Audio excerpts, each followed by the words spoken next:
This high-rise image covers the southwest portion of the terraces and floors of Holden crater situated in the southwest Margheriti Terra.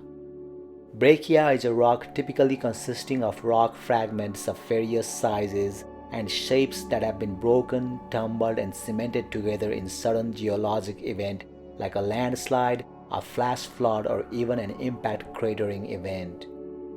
If it were not for the dark sandy dunes dispersed throughout, this image could easily fool an expert into thinking that this image is actually a photograph of a hand sample of an impact breccia. The prefix mega implies that the breccia consists of clasts or rock fragments that are typically bigger than a large house or a building. The rectangular megaclast near the center of the image is a massive 50 by 25 meters. The crater likely experienced extensive modification by running water, which is supported by observations of drainage and deposition into the crater from a large channel called Ubjoy Valles breaching Holden's southwest rim.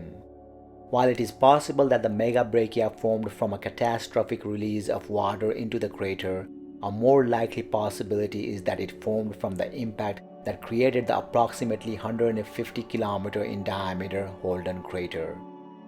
Poppyguy crater, a terrestrial crater of half the size of Holden, possesses a similar occurrence of megabreccia with a comparable range in megaclast size to the Holden crater example. An impact-generated megabreccia deposit, as observed in terrestrial craters, typically lies beneath the crater floor, so the exhumation of the megabreccia may be the result of downcutting and erosion of water that once flowed through Ubjoy Valles.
This incredible video shows Perseverance rover using its auto-navigation technology to drive on Mars. Auto-navigation allows the rover to autonomously replan its route around rocks or other obstacles on its way to a pre-established destination. In total, the rover drove about 175 meters during this mission. The first 8 meters were based on commands sent up earlier by rover drivers, allowing Perseverance to build a 3D map of the terrain under and around it. This map allows the auto-navigation function to assess the safety of available paths at the rover's location. Once auto-navigation takes over, the rover autonomously chooses a path to reach the intended destination, continually imaging around itself to maintain a 30-meter by 30-meter map centered on the rover.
Hebes Chasma is an enclosed almost 8 kilometers deep trough stretching 315 kilometers in an east-west direction and 125 kilometers north to south at its widest point.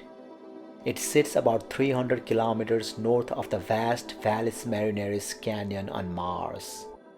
Since the depression is unconnected to other surface features, it is unclear where the internal material went.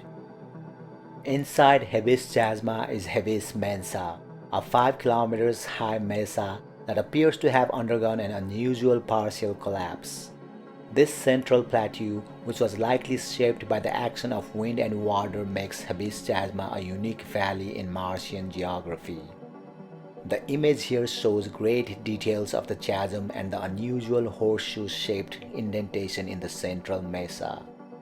Material from the mesa appears to have flowed onto the floor of the chasm, while a possible dark layer appears to have pooled like ink on a downslope landing.